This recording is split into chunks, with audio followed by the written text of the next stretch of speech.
Yes, my dear friends, welcome back to the channel. Very good day to you guys all out there, wherever you are, around the globe, on the continent of Africa, in Europe, in America, Canada, Australia, or right here in Southeast Asia. Ladies and gentlemen, look, today is Saturday, and Premier League games coming up. But on this channel, and as a Chelsea fan, my focus is on Chelsea this weekend. It's going to be Chelsea-Arsenal, the biggest game of the weekend. I've heard many who have said, oh, the biggest game for Chelsea this season. I don't think so. The Barcelona game was the biggest game for Chelsea this season. And we've already maneuvered, we've already conquered that one. Now, we've descended a bit low. We now need to take care of the plateau. You know, in terms of mountains, there are hills, there are plateaus. You know, a plateau it's not just straight up. The plateau is like a mountain and a valley and a hill and a mountain and a valley. You know, we are on a plateau. We are going to be facing a plateau tomorrow. That is Arsenal. The mountain was Barcelona that we faced, that we defeated 3-0. Don't come after me. Don't try it. I have seen Arsenal fans are trying to. You see, when we were playing Barcelona, Arsenal fans were supporting Barca to beat Chelsea. Oh yes, now that we've beaten Barca fans, they are now the strongest Arsenal fans against Chelsea. This is not fair, but well, no problem.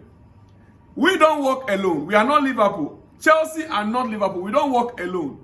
We have a lot of other clubs that are backing Chelsea to make sure Arsenal comes down. You think we are just about to win a league? Arsenal fans, let me warn you. If you don't win this league this season, it is up to you. If you don't win, if you don't get this league title this season, you guys can never achieve anything again in this life. Because you got every opportunity. Though Chelsea will not allow you, we're not going to permit you to play your ball. We are going to mark you to make sure tomorrow they win. It's not at a bridge. You cannot cross the bridge and go back the way you came. We will beat you and we will dismantle the bridge.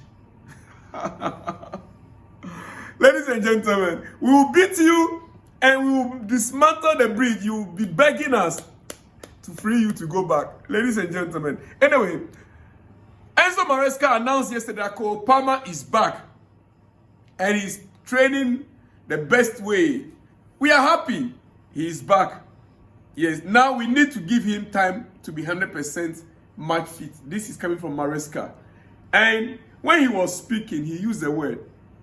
He said, Cole Palmer is our best player. I found it offensive in terms of other players. If the coach is saying this, then the value on the other players, in the absence of Cole Palmer, how would they feel? But that is not a bone of contention here. My happiness equally is that Cole Palmer is back. And guys, tomorrow, Arsenal, be ready for Cole Palmer. Be ready for Estaval. Be ready for Enzo Fernandez. Be ready for Joao Pedro. Ladies and gentlemen, I made mention of these four players in particular because there's something that is going to be happening. And Maresca is going to have a challenge in selection. Did you realize that against Barcelona, Maresca played Enzo Fernandez in number 10 row, while he played Pedro Neto as number 9. Now, Cole Palmer is back. I am sure he's starting the game tomorrow. If Cole Palmer will have to start the game tomorrow, then it means that one of Estaval, Pedro Neto, or Joao Pedro will be dropped in the lineup. Now, Enzo Fernandez playing number 10 row simply because Cole Palmer was not around. Now that Cole Palmer is back, Enzo Fernandez will have to go back to his normal position, 8. If Enzo goes back to normal position 8, Cole Palmer takes number 10. But the question is, we've seen Enzo Fernandez score 2 goals that were disallowed. One that was adjudged to hit the hand. One was offside, right? So if Kopama is back, Enzo scoring goals against Barcelona from that position. Do you see the problem there? A player that performs so well, so well, scoring goals from that number 10 position. Are we saying that Enzo doesn't deserve to play number 10 because Kopama is back? Are you getting it there? Now, João Pedro, if he had to play as well, it is the same behind the 9. And if behind the 9, that's almost like number 10. So what that simply means is, on the right side of the field, either we are going to be seeing Kopama, Estaval, or one of those. And then Pedro Neto, that brings to the thought, is Pedro going to be playing the same number right winger, or is going to play as a striker again against Arsenal? With that, I'll rule it out. I don't think Enzo Maresca is going to be using Pedro Neto as a striker tomorrow. I don't think so. Against Arsenal, I don't think so. Otherwise, Maresca will prepare the team based on that plan. So I know. Maresca will not allow Mateta to identify those things in our last game. Maresca will have to change that to confuse Arteta. You see, I call Arteta Mateta. I'm sorry, pardon me. So I am just looking at our frontliners. Or are we going to be benching Estaval in tomorrow's game at that right flank and play Pedro Neto there or Kopama? Then if we are playing Pedro Neto on the right side, we have the Kopama playing as number 10. Then we are now going to be seeing Enzo Fernandez play his normal role, 8, right? Then who becomes the main striker? Are we using Delap or Mike Gray? Ladies and gentlemen, let me also point this out. Before João Pedro came to Chelsea, two games that he played against Arsenal, he scored in those games. 2 games, and he scored in those against Arsenal. Means that this is a player who knows how to break down Arsenal's defense line and score them. Last season, he scored against them, João Pedro. So, a player that consistently scores against Arsenal have the confidence to meet them again. Look, this game tomorrow is going to be very tactical. I'm just imagining what we're going through Maresca's mind right now in terms of selection.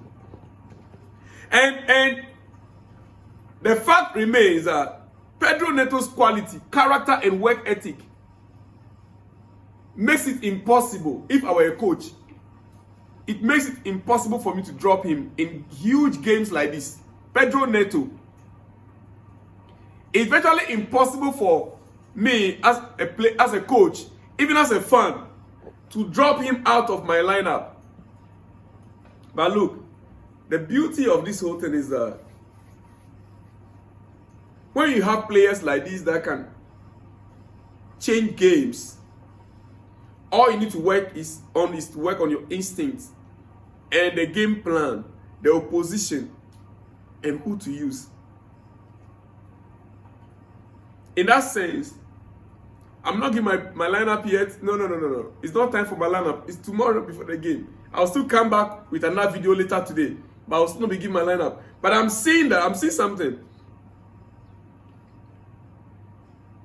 I would think that due to the versatility of Pedro Neto's style, we are likely to see him start the game against Arsenal ahead of Estaval, which is also not a good news because Chelsea fans, we want to see Estaval play 90 minutes. Let me see your hands up if you want to see Estaval play 90-minute football. Now this is what Enzo Maresca, Mikel Arteta, you see, I'm referring to Arteta's Enzo Maresca, had to say yesterday regarding Chelsea. I'm running up because I'll come back again. Arteta on Chelsea. He said Chelsea fully deserve what they have done in the last few years. I think the squad that they assembled, the numbers that they have, the quality that they have, the number of coaches they have, it makes sense that that's what is happening there. That's what's happening there. There is very, very positive, and they deserve to be there. Wait a minute. How many coaches do Chelsea have? How many coaches? This week, this is the second person talking about the number of coaches Chelsea have. I know we have Enzo Maresca and his assistants. Yes. We have our fitness coach, who is a rugby player, an ex-rugby player. Yes. We also have a set-piece coach. Yes. We have goalkeeping coach, which is normal. Every team, the only thing that most teams don't have right now is a set-piece coach. That not every team have that right now. Not every team have a set-piece coach right now. That is the only thing. That's the only difference. Fitness coach, every team have it. Goalkeeper coach, every team have it. So, assistant coach, every team has it. Do Chelsea have any other coaches that we are not aware of? Anyway, guys, let me leave it there. I'll be back with more exclusives in the coming hours. Shalom and peace.